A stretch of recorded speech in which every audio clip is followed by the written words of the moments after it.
you. Our country finds itself at a troubling crossroads.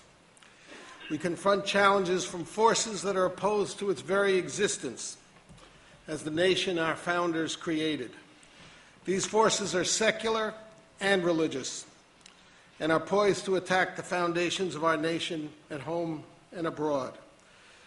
In facing them, conservatives have a special responsibility as a patriotic vanguard dedicated to the principles that have made America what it is and who are willing to confront the enemies who seek to destroy her. At home, the adversary calls itself a progressive movement, but its goal is to transform America into a socialist state, which would mean the destruction of our liberties. As the founders warned, there is an ineluctable conflict between liberty and equality.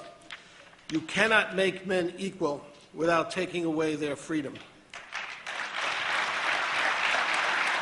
The founders devised a Constitution designed to thwart what they called wicked schemes to take wealth from one segment of the nation and distribute it to another. Our political parties are now divided between those on the left who want to use the state to redistribute wealth and those on the right who want to protect liberty, between those who want to expand government and those who want to eliminate it. Here is my advice. You cannot defeat the forces who want to expand government merely by arguing that government is wasteful and inefficient and that the private sector works better. We have already enlisted those who understand the benefits of the private sector. The only argument that will persuade others is the argument that government is destructive and hurts the people it is intended to serve. I will give you one example. One of the largest government programs that virtually everyone supports is public education. But public education administered by government is destroying the lives of millions of poor, mainly black and Hispanic children all across the country every year. Half the children in our urban public schools drop out before they graduate, and half of those who graduate are functionally illiterate. Stop the government from destroying the lives of millions of poor black and Hispanic children by giving full tuition education vouchers to every child.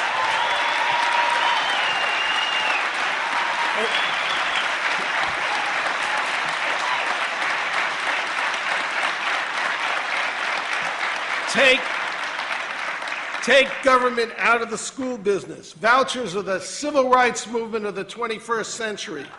That is an argument that will persuade the unpersuaded. We are also faced at home and abroad with a mortal threat in political Islam. Political Islam is a totalitarian movement that seeks to impose Islamic law on the entire world through the seizure of states by stealth and by electoral means where possible, and by terror where necessary, and sometimes by a combination of the two. There are hundreds of millions of believers in political Islam, and it is a growing force within the Islamic world itself. In Egypt, 85% of the population is on record approving the death penalty for apostates who leave the faith. The same people also believe that the death penalty for defectors from the faith is a form of democracy and religious freedom.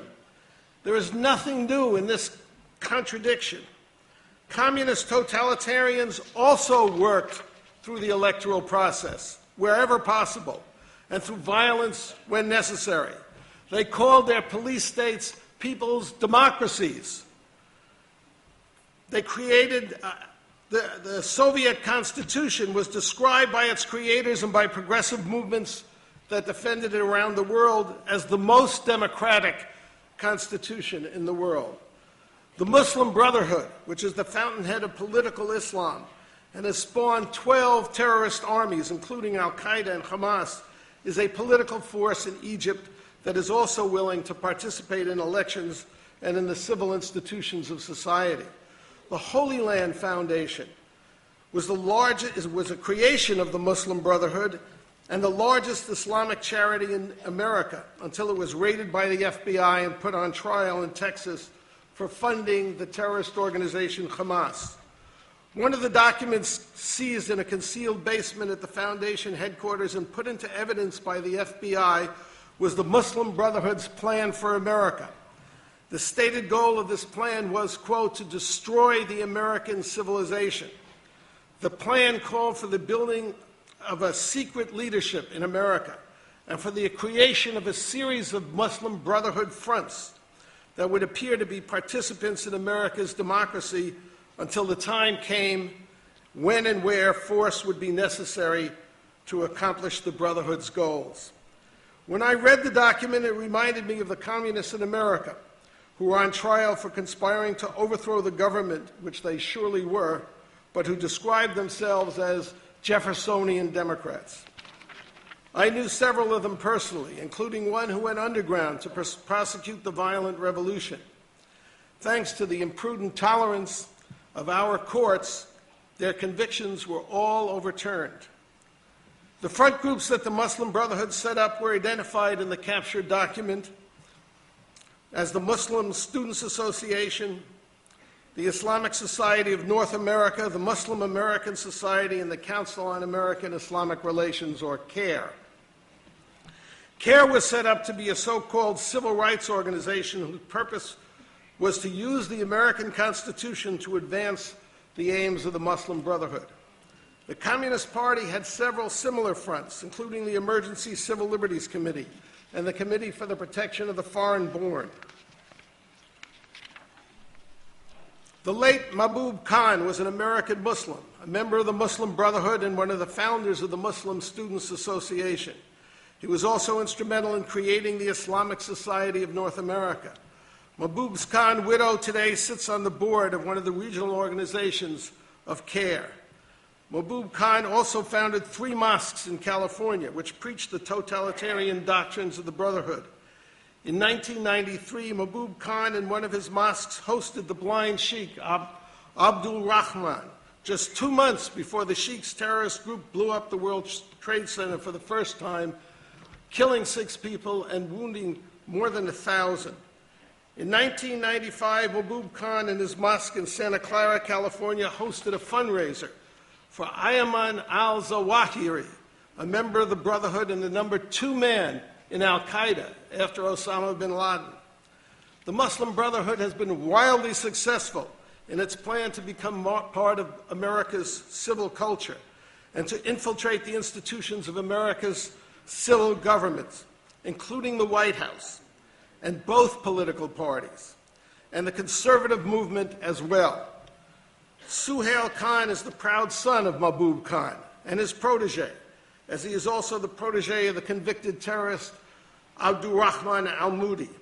Sponsored by his longtime patron, Grover Norquist, who has been a pillar of the conservative movement, Suhail Khan was given a White House appointment in the Bush administration and facilitated al-Moody's access to the president. Suhail then became Undersecretary of Transportation, where he received top security clearance. With Grover's support, Suhail has also been made a board member of the American Conservative Union and was the moderator on a panel on religious liberty yesterday at this event. Suhail Khan used his offices in the Bush White House with Grover's support to carry water for the terrorist Sami al-Arian in an attempt to ban the use of secret evidence in terrorist trials. A proposal that, thanks to Grover's influence, was actually endorsed by President Bush and was only thwarted by the 9/11 attacks. Over the last 10 years, the influence of the Brotherhood has spread throughout our government. There is nothing new in this sad reality. In 1938, Whittaker Chambers attempted to warn President Roosevelt that one of his White House advisors, Alger Hiss, was a Soviet agent. When Roosevelt was giving Chambers information, he laughed and disregarded it. Alger Hiss remained as the president's advisor until Richard Nixon and the House Un-American Activities Committee flushed him out.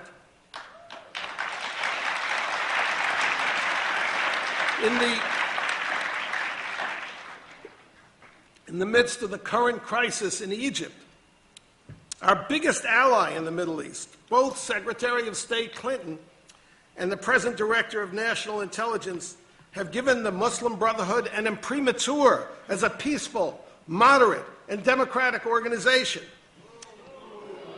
FBI directors appear at the annual dinners of CARE, and the president has appointed members of the Islamic Society of North America, a Muslim Brotherhood front, to top positions in the Department of Homeland Security.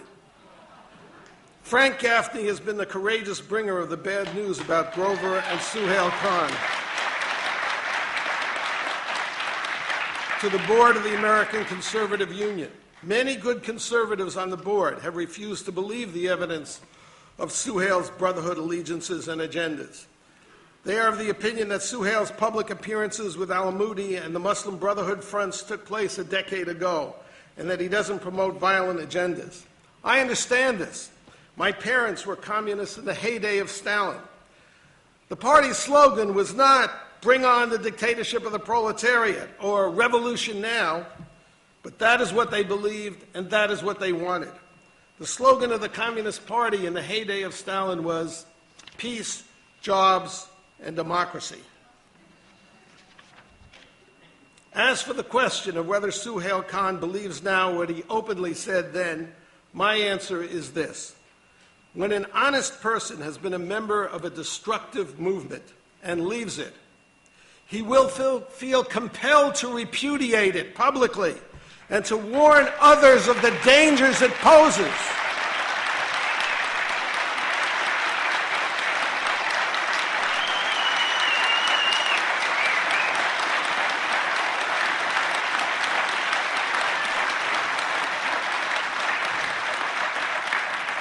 This is a sure test of whether someone has left the Muslim Brotherhood or not. Billy Ayers is not promoting openly bombing, although he travels to the Middle East to meet with Hamas and to try to break the blockade, arms blockade, which was designed to prevent Hamas from getting arms shipped in. But he has never repudiated who he was and who he is. I urge conservatives to school themselves in the nature of the Muslim Brotherhood and the networks it has spawned, and to be vigilant against its spread into the ranks of the conservative movement, the Republican Party, and the government of the country we love. Thank you.